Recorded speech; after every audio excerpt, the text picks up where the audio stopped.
I'm Sithole Nosbert, and I'm going to present on dijkstra algorithm. I'm going to define the algorithm first, explain its basics, give you the few application of the algorithm, then I will explain how the algorithm works. The algorithm, dijkstra algorithm, is one of the grid algorithms that can be used to compute the shortest path between nodes in a graph. This algorithm is regarded as a solution to single shortest path problems in a graph. The dijkstra algorithm works on both directed and undirected graphs, but it can only work with graphs that have positive weights. This means that all edges in a graph must have non-negative weights, because during the process the weights of the edges have to be added to find the shortest path. So if there happen to be a negative weight in the graph, the algorithm will not work properly, because negative weights can alter the output of the total weight if the weights are decremented by the negative weights. Right. The algorithm is used in different GPS devices to find the shortest path between a current location and the destination. Also, the dijkstra algorithm can be used in traffic information system, in mapping to find location on a map. Also, it can be used in networking as routing systems. Now, let us look at how the algorithm works. This algorithm goes through different steps during its operation. So, step number 1, you choose the starting node, which is also known as the source node. Then you initialize its distance to 0. Step number 2, you set the distance of other nodes to infinity. Then step number 3, you start to visit unvisited adjacent nodes to that one that you select as the source node. So when you start to visit the adjacent nodes, you start with those nodes with shortest weights. Then you calculate the distances between the nodes and the source. If the calculated distance of the node is less than the known distance, then you have to update the distance of that node. When you update the previous node for each of the updated distance, add the current to the list of visited nodes. You will repeat the process of visiting the unvisited nodes, right? So the working of the dijkstra algorithm, you cannot understand it by explanation. There should be a graph so that we explain how the algorithm works. So consider this algorithm, or consider this graph that I'm going to write here, so that we will help each other on how to calculate the dijkstra algorithm. Let's have the graph here.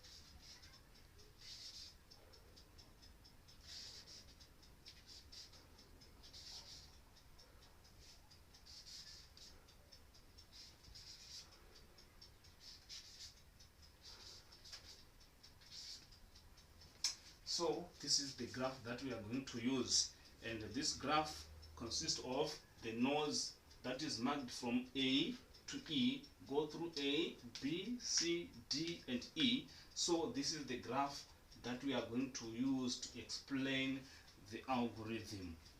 So from our steps that we talked about previously, we said we choose the source node, then we initialize it to 0. So in this case, we are going to choose A as our starting node. Then I initialize it here, the distance is 0, then all these we initialize using the infinite symbol. So when you initialize your nodes, you need to have a table where you update the visits that you make on your graph. Then you have to have a set that you put, or where you write the visited node. So let's have a table here.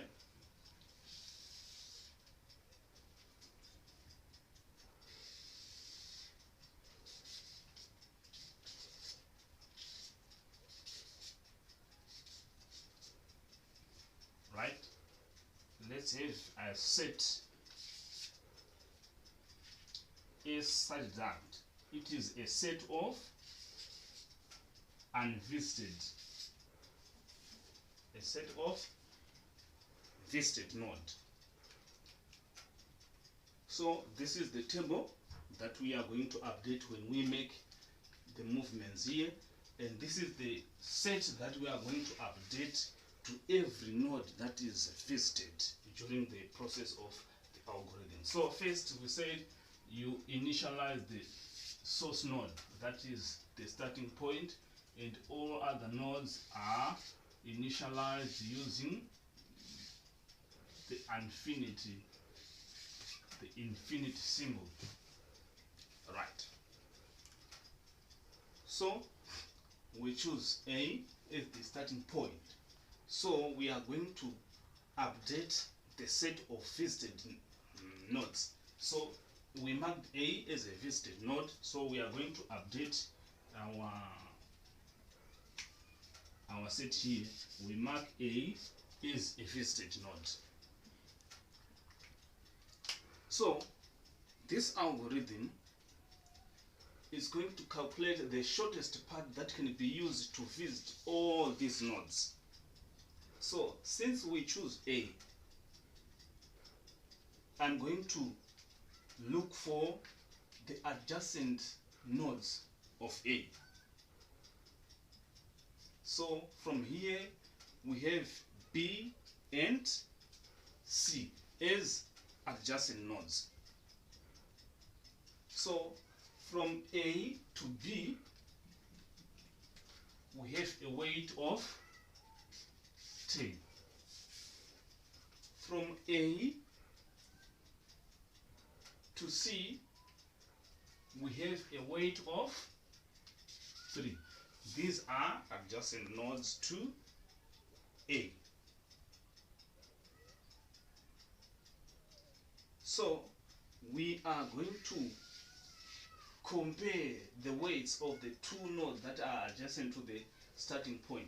So since D and E are not adjacent directly to A, we still maintain the value of the infinity because they are not yet visited.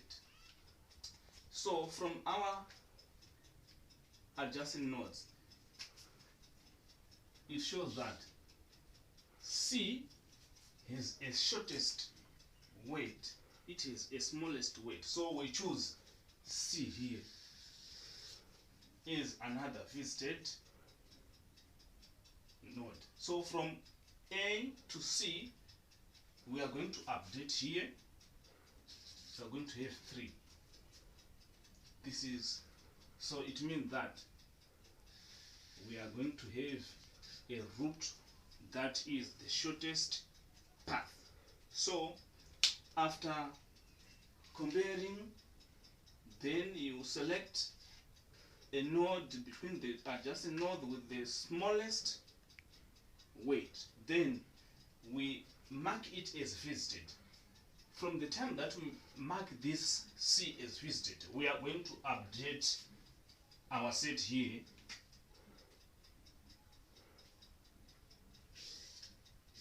So we now visited A and C. A the starting point and C is our new visited node. Right. So we are on C. we are going again to look for the adjacent nodes that are adjacent to the nodes that are already in the shortest path. So the new nodes that we have here that are adjacent to the shortest path is B, D, and E. So we are going to update the distance table here using the weights that we have here. So let us look for A to C. We have 3. A to B, here we have A to B directly is 10. Here we have A to B via C, it is 7. So we are going to update the shortest. When you are choosing the connecting nodes, you choose the shortest weight. So here we have 10, but we have a smaller root with 7 here. So we are going to update our table here. We are updating our table here. Then we update here 7. Then from A to C, we already visited A to C. Then here we remain with the D and E. So from A to D, we can go through B to D, which is 12. We can go through C, 3 plus 4 here becomes 7. Then we are going to part from here C to E shows that A to E, it is 3 here plus 2, it makes 5. Then we have 12, we have 3 plus 8 here, that connects B, it makes 11. So from the updated distance table, it shows that the smallest weight that we have here is 5. So it means that E has a weight of 5. We update here. So from A to E, we have 5. This is the smallest path. So we mark E is visited. The time that we mark the graph here, we update the set of visited nodes. We update here E is visited. So we are going to draw a route that represents the shortest path. Right. So after updating the distance table, you update your route here showing the new shortest path. Then you update the set of visited nodes. So here we have E is our new visited node. So we are going to look for the adjacent nodes that are adjacent to E, C, and A. And this shows that we have D and B. So D and B, these are the nodes that are not yet visited. So we need to choose which node will be marked as visited between the two nodes here. So we are going to compare their weights using their shortest path. So we are going to look for the shortest ways that can be used to reach B, to reach D. So we are going to look here. We have 10 straight from A to B. We have 10 from A to C. We have 3. Then from C to B we have 7 here. So this shows that the shortest path from A to B is A via C to B rather than going straight to B. It has the largest weight here, 10. But if you go through C, you have 7. So we are going to update the distance table here, 7. Then let us look for the shortest path to D. We have 3. If we go through B, we have 12. If we go through C to D, we have 11. If we go through C, E, 5 plus 9, we have 14. So we are going to choose the shortest path, which is A, C, D, which is the weight of 11. So we are going to compare our two new nodes. So it shows that